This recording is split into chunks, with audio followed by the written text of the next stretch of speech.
In this video, I'll be working through the question you see on the screen here from the 2025 Leaving Cert Higher Level Maths Paper 2. I'm going to try and show you how to do this question and not just the solution. So definitely pause and rewatch certain parts of the video if you need to. If you're looking for a different question from this paper or a different paper entirely, you should be able to find a playlist in the description below or have a look around on my channel. Okay, let's get into the maths. The setup for question 3 is countries that people have travelled to, specifically these 3 countries here. And the information is all on this Venn diagram. So for example, we have everyone that's inside A here has travelled to A. Everyone inside B has travelled to B. And the 6 here in the middle, that means they've travelled to all 6 countries. The 65 out here have travelled to no country. They're not in any of them. Okay, with that set up, the question should be fairly straightforward if you understand that. For example, the first question just asked, what's the probability of A happening? Now, probability introduced one extra thing. How many are in A divided by how many are in the total? So the probability of A is equal to how many's in A? That's 23 plus 18 plus 6 plus 13. Out of the total, that being 240. Sorry, 240. So you clean all that up, and let me just cheat. I'll get my notes. Yeah, you clean all that up, you get 60 divided by 240, which is equal to 1 over 4. I'm sorry, they had given you that as the answer. So we're just confirming that. Okay, in part 2 then, they ask us to verify that the probability of A intersection C is equal to the probability of A plus the probability of C minus the probability of A intersection C. That means I made a mistake here. This was A, union C. Sorry, I'm just looking over my camera there to see the question. So part 2 asks the probability of A union C is equal to A plus C minus the intersection. So let's just give that a go. Let's put in all the numbers we can. A union C. Well, that's the 60 we added up here. So let's do a little cheating. 60 from all of A plus another 56. Oh, sorry, C this is. Plus another 41 that wasn't in the A group. And this 16 here hasn't been counted yet, plus 16. And that's still all divided by 240.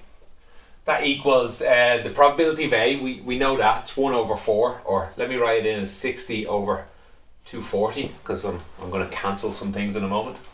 Probability of C, we can do that again. Likewise, it is 13 plus 6 plus 16 divided, plus another 41 divided by 240, and sorry, I've run out a little room here, so we'll go minus A intersection C.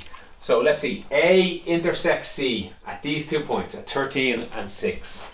So that's minus 13 plus 6 divided by, again, 240.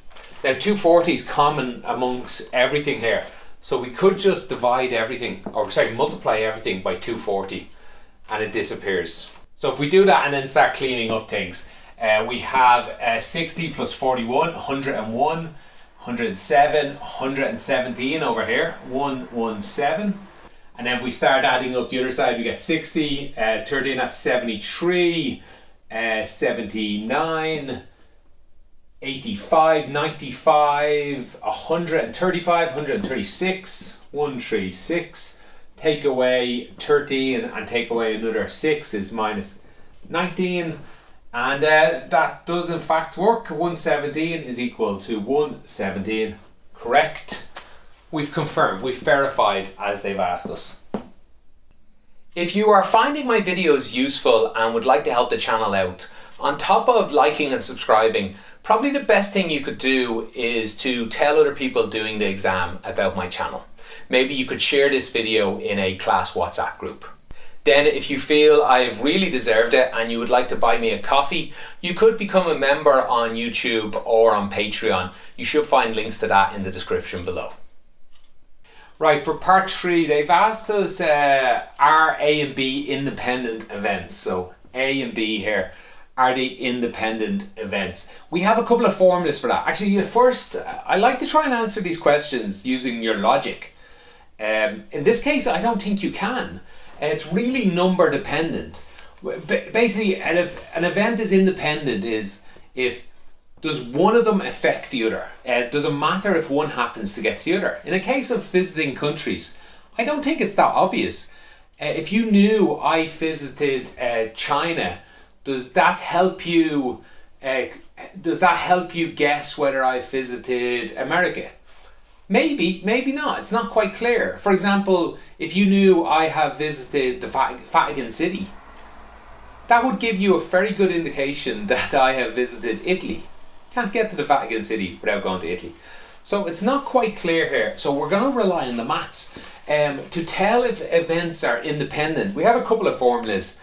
The most common one, the one we'll use here, is the probability of A intersection B is equal to the probability of A multiplied by the probability of B. Or sorry, I should say, if this is true, then if the events are independent. There's another couple of options. Is the probability of A equal to the probability of B knowing that A has happened, and vice versa. Well, let's do it both ways actually. First of all, let's start with this way. What's the probability of A intersection B? Well, that's just 18 plus 6 divided by 240. And the probability of A, we actually know, that's 1 over 4. And the probability of B, let's do that, start that all over again. That's 18 plus 6 plus 56 plus 16, all divided by 240. Now, you can start putting a lot of this in your calculator if you want. Let's just do it a little slower. This is 24 over, that's 1 over 10 is equal to 1/4 multiplied by, let me cheat with my notes here, 2 over 5. If you put all this in or divide it all down. And that says 1 over 10 is equal to 2 over 20. That's correct. 1 over 10 does equal 1 over 10. These are in fact independent. And that's the answer to that question. Just to do it one more time, you can do it a slightly different way. You could also check if the probability of A is equal to the probability of A knowing B. Sorry, I said that the wrong way around, I think a minute ago. So how do we check that? Probability of A is 1 over 4. We know that. The probability of A knowing B. Now what does that mean?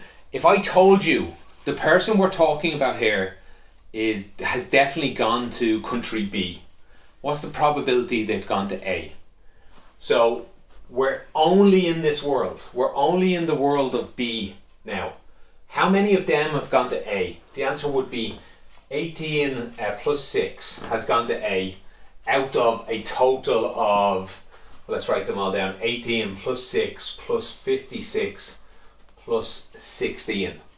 Let's do this ourselves here. That's 24 on top, and on the bottom, let's see, 56, 66, 72, 78, 88, 96, and 24. Yeah, 24 does go into 96 4 times. So this is equal to 1 over 4. They are independent. You could do the same for probability of B is equal to the probability of B knowing A.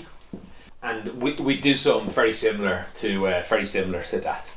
Okay, that's it for part A. Let me clean off most of this and we'll go on to part B. Actually, I don't need to clean much off. Part B is, we're still in the same world. 2 of these 240 people are picked at random. They want you to find the probability that one of them has been to all 3 countries and one of them has been to none of the countries, and give your answer in the simplest form. Let me tell you a sort of cheat that I do with these probability questions. You have to be careful with any shortcut or cheat, obviously. But what I find helpful is I like to first of all assume the order doesn't matter, or assume the order, maybe I should say. So they asked probability one of them's been to all 3 and the other hasn't. Let's work out the probability the first person you pick has been to all 3 countries and the other person has been to none of them. So the first person you pick would have to be one of these 6. So the odds of that is 6 divided by 240. Then the second person you pick would have to be one of this 67. That'd be 67 divided by, not 240 anymore, there's only 239 people left.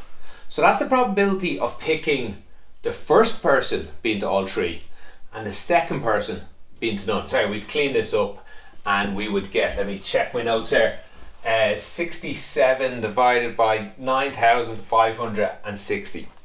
That's not the full answer, that's not the correct answer in fact, because they never said it has to be first and second. There's multiple ways to do it. So what I like to do is I work this out and then I work out how many different ways could it be done. In this case there's only 2 different ways. Maybe this person was second. The person who's been to every country is second. The other person's first. It wouldn't change the maths too much. The first person would be 67 over 240 and the second person would be 6 over 239. That would still equal the same number. So the probability of either of these is allowed. So we add these 2 together, or we multiply by 2 really is how I like to think of it. So work out probability of a specific way and then work out how many different ways that could happen. It's only 2 ways in this case. So the full answer is 2 times this, which 2 goes into top and bottom. So we just end up with 67 over, well, let me check my notes before I try and divide that number by 2 in my head, 4,780. Not a very clean answer, so I am slightly worried I made a mistake there. So let me know if I did make a mistake. You usually like to get a nice clean answer like 1 over 4 out, but that's the simplest fraction I can see. Okay, that's it for the whole question. If you have any follow-up questions yourself, or in fact if you did see a mistake, let me know in the comments. Do me a favour and put in the timestamp. It really helps me to answer your question. Thanks for watching. Have a great day.